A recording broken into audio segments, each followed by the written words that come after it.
Bismillahirrahmanirrahim. Assalamualaikum warahmatullahi wabarakatuh.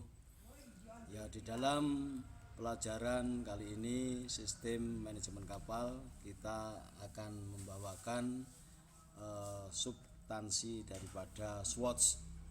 Apa sih analisis daripada SWOT ini?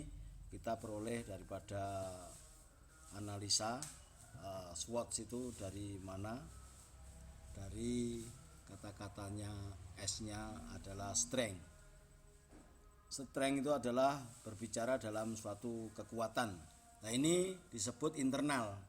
Jadi kalau S-nya itu internal, W-nya itu juga T-nya itu juga internal. Eksternalnya itu opportunity, sama eksternalnya itu threat. Nah, kita berbicara dalam kapasitas strength dulu. Apa kelebihannya perusahaan kalau dianggap mampu dalam mengakomodir daripada kekuatan kita? Nah, apa tujuannya kekuatan kita sounding agar dapat mengaplikasi ada di kemudian hari kalau kita mampu segala untuk menyelaksanakan daripada perusahaan itu, entah itu langkah-langkah strategisnya. Daripada strength itu yang W-nya adalah weakness, itu adalah suatu kelemahan. Dibalik daripada strength itu kekuatan dan kelemahannya itu adalah weakness. Ini sama aja itu internal kita. Kita membuat bagaimana supaya perusahaan itu satu langkah ke depan, harus tolak ukurnya ada internal itu, baik itu strength maupun weakness atau kelemahan kita. Ya, kita membahas daripada O-nya itu adalah opportunity. Kesempatan itu di dunia bisnis ataupun dalam hidup kita ini tidak terjadi kedua kali, yaitu namanya lost opportunity. Lost opportunity itu adalah tidak bisa terjadi dua kali, yaitu lepas daripada kesempatan tidak akan terjadi kedua kali, disebut lost opportunity. Lost opportunity ini adalah bisa menangkap eksternalnya, bisa menangkap kesempatan pangsa pasar. Katakanlah kalau bisnis dalam dunia pelayaran yang cash flow-nya itu langsung ada, itu adalah kapal feri, kapal passengers, kapal penumpang. Nah, itu membidik pasarnya harus jeli. Ya, kenapa harus jeli? Karena kalau kapal kargo, kapal tanker dan sebagainya itu 6 bulan sampai setahun. Kalau cash flow kita tidak ada, bisa langsung kolab perusahaan. Nah, krunya juga dia bisa menyonding juga.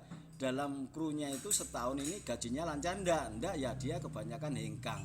Performanya dilihat daripada kapasitasnya kita sebagai orang di kapal. Nah, sebaliknya kita harus melihat daripada tertinya ini adalah ancaman. Ancaman siapa? Pesaing. Contohnya Dharma Lautan itu punya pesaing adalah Jembatan Nusantara. Jembatan Nusantara juga punya pesaing Pelni. Pelni juga punya pesaing ACDP.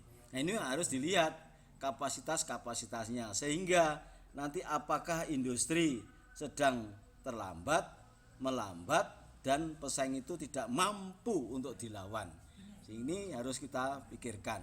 Makanya SWOT ini 4 daripada faktor itu menentukan daripada perusahaan. Itu kita melihat 4 faktor. Ya, kita lanjutkan lagi ya beberapa faktor, yaitu yang tadi sudah saya sebutkan untuk kekuatan, kelemahan, peluang dan ancaman. Sekarang kesimpulannya. Resume yang saya simpulkan di sini yaitu kebanyakan daripada potensi tadi yang saya sebut internal kita itu harus merasakan kita di mana kita sounding sendiri kalau internal kita. Kalau eksternal ini agak sulit karena menganalisa pangsa pasar atau pesaing itu eksternal itu kadang-kadang tidak tepat, kadang-kadang tidak bisa kita hitung secara rinci karena ini pengalaman di lapangan. Ya, jadi pengalaman di lapangan ini harus bisa melihat itu adalah resume atau kesimpulannya. Terus kita berbicara dari faktor internal dan eksternal tadi. Kalau internal itu ada namanya strength, ada namanya worthy, ada faktor eksternalnya itu opportunity dan threat. Ini dilihat daripada kekuatan-kekuatan baik internal maupun eksternal. Kenapa dua faktor ini yang menentukan? Nah, kita sudah punya planning kita untuk beli kapal lagi, mengembangkan daripada perusahaan itu sendiri. Kebanyakan perusahaan itu kalau sudah 1, 2, 3 kapal untuk selanjutnya itu mudah. Tapi biasanya kalau SWOT sudah menyatakan tidak mampu, dia langsung trennya itu menurun, akhirnya oleh perusahaan itu. Itu lihatannya hubungannya begitu. Ya sekian, terima kasih. Nanti kita sambung lagi mengenai POAK dan mengenai W5H1. Sekian, makasih. Wassalamualaikum warahmatullahi wabarakatuh. Ayo, lagi style.